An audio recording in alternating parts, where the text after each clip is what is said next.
사랑하는 새나 친구들 반갑습니다. 여러분과 함께 토요일 말씀을 묵상할 최혁중 목사입니다.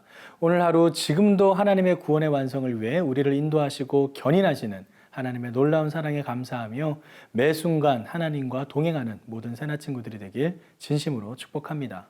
오늘 본문은 그 길었던 예레미야 전체의 마지막 장, 마지막 내용을 담고 있습니다.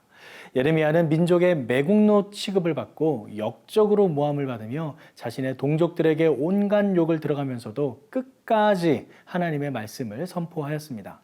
당시 하나님의 말씀은 아시리아와 바벨론에 의한 북이스라엘과 남유다의 멸망, 그리고 저항하지 말고 바벨론으로 포로로 잡혀가라 하는 예언이었죠.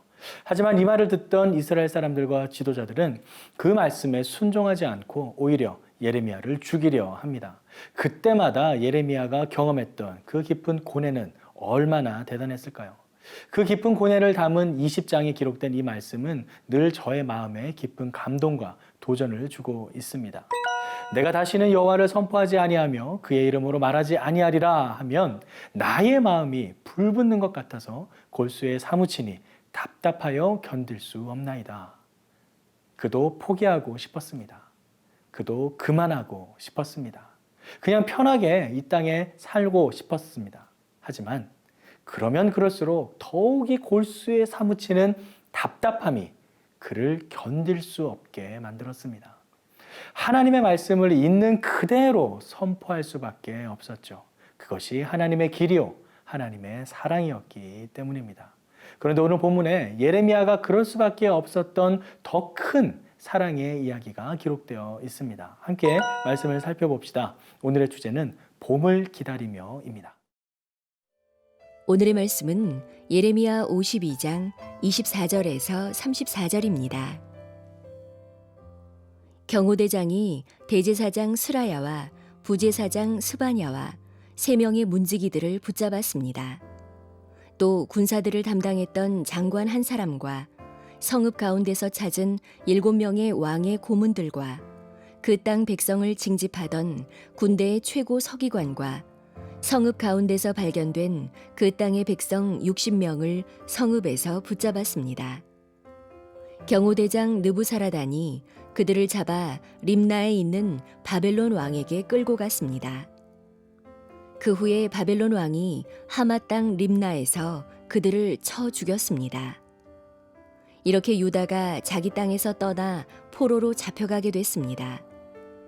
이것이 느부갓네살이 포로로 사로잡아간 백성입니다.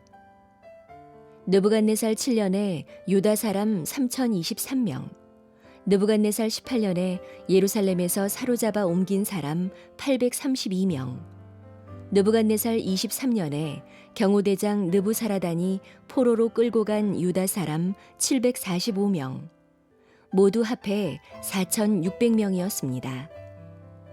유다왕 여호야긴이 포로가 된 지 37년째 되던 해, 바벨론 왕 에윌무로닥이 왕으로 즉위한 해 12째 달 25일에 에윌무로닥 왕이 유다왕 여호야긴의 머리를 들게 하고 감옥에서 꺼내 주었습니다. 에윌무로닥 왕은 그에게 친절하게 말하고 바벨론에 자기와 함께 있는 다른 왕들보다 더 높은 자리를 내주었습니다. 그리하여 여호야긴은 죄수복을 벗고 그의 남은 평생을 계속해서 바벨론 왕 앞에서 식사하게 됐습니다.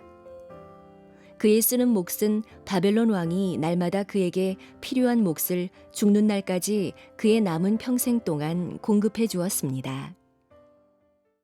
왕도 아닌 왕의 일개 경호대장에 의해 무너진 남유다, 철저히 무너진 하나님의 성전과 왕궁, 성벽, 이제 바벨론은 거기에 남아있는 사람들 하나하나까지 샅샅이 찾아가며 죽이고 포로로 잡아갑니다. 24절, 25절 말씀입니다. 경호대장이 대제사장 스라야와 부제사장 스바냐와 3명의 문지기들을 붙잡았습니다. 또 군사들을 담당했던 장관 한 사람과 성읍 가운데서 찾은 7명의 왕의 고문들과 그 땅 백성을 징집하던 군대의 최고 서기관과 성읍 가운데서 발견된 그 땅의 백성 60명을 성읍에서 붙잡았습니다.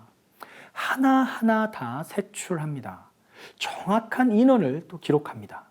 28절과 29절, 30절에 이어서 기록된 것처럼 총 4,600명의 유다 사람들이 포로로 잡혀가게 됩니다. 그런데 저는 이 잡혀갔다는 기록이 큰 은혜를 얻었습니다. 하나님께서 잡혀간 인원을 기억하고 계심을 역으로 보여주기 때문입니다. 그들을 그냥 잡혀가고 버리신 것이 아니라는 것이죠. 잡혀간 정확한 인원을 기록함으로 하나님께서는 그 남은 자들이 70년 이후 어떻게 돌아올지 이미 계획해두고 계신다는 것을 엿볼 수 있습니다. 바로 하나님의 사랑입니다. 그렇게도 하나님의 말씀에 순종하지 못하며 떠나버린 그들을 벌하시면서도 끝까지 포기하지 않으시는 하나님의 사랑입니다. 사랑하는 새나 친구들, 하나님은 결코 우리를 버리지 않으십니다. 시편 기자의 고백처럼 내 부모는 나를 버렸으나 여호와는 나를 영접하시리이다. 부모는 자식을 버릴 수 있지만 하나님은 결코 하나님의 자녀를 버리지 않고 끝까지 붙드십니다. 오히려 당신의 유일한 독생자 예수를 우리를 위해 이 땅에 사람으로 보내주시고 십자가에 죽게 하셨습니다. 그것이 우리를 향한 하나님의 사랑입니다. 끝까지 포기하지 않으시는 하나님의 사랑. 하나님은 이스라엘 백성이 그냥 바벨론에 잡혀가게만 하지 않으셨던 것입니다. 그걸로 관계를 청산하고 새롭게 다른 민족으로 하나님의 계획을 시작하지 않으셨습니다. 잡혀간 포로들의 인원을 하나하나 기억하시고 그들을 다시 이스라엘로 돌아오게 하는 구원의 계획을 세우고 계십니다. 이것이 하나님의 크신 사랑입니다. 여러분은 이 사랑을 경험하고 계신가요?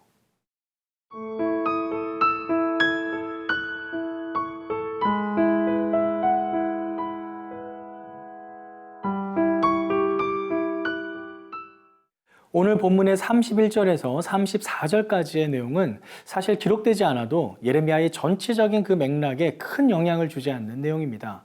없어도 될 부분이 굳이 기록되었다라고 할 수 있죠.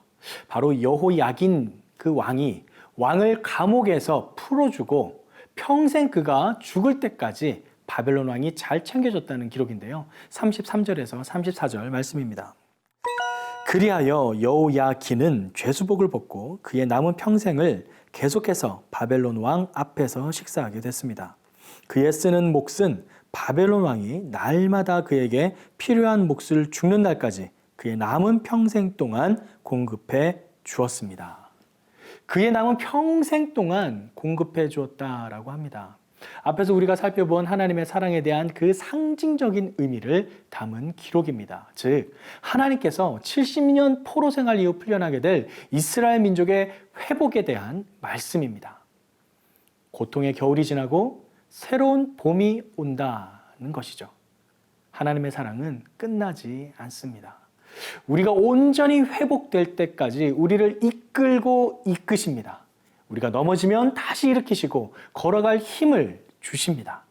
이것이 사도 바울이 주장했고 또한 우리 개혁주의 칼뱅의 5대 교리 중에 5번째에 해당되는 성도의 견인입니다. 하나님께서 그의 사랑하시는 자 안에서 받으시고 그의 영으로 효력 있게 부르시며 거룩해 하신 자들은 하나님의 그 은혜의 상태로부터 완전히 그리고 최종적으로 떨어져 버릴 수 없고 그 안에서 확실히 끝까지 견디며 영원히 구원을 얻을 것이다. 우리를 끝까지 붙들고 구원의 완성으로 이끌어 가시는 하나님의 사랑. 오늘 하루 우리를 향한 그 하나님의 크신 사랑에 감사하며 믿음으로 말씀에 순종하며 살아가는 우리 모두의 삶이 되길 간절히 기도합니다. 함께 기도하겠습니다.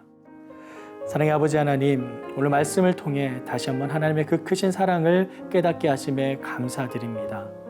우리가 넘어지고 쓰러질지라도 다시금 우리에게 일어날 힘을 주시고 또 용기와 담대함을 주셔서 함께 걸어가며 동행해야 할 수 있도록 우리와 함께 하시니 주님, 그 사랑에 진심으로 감사드립니다.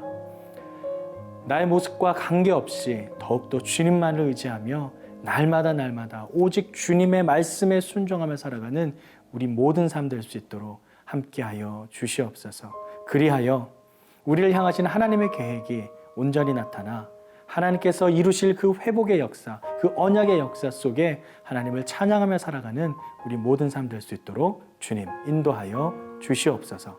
그렇게 하실 주님께 우리의 삶을 올려드리며 예수님의 이름으로 기도드립니다. 아멘.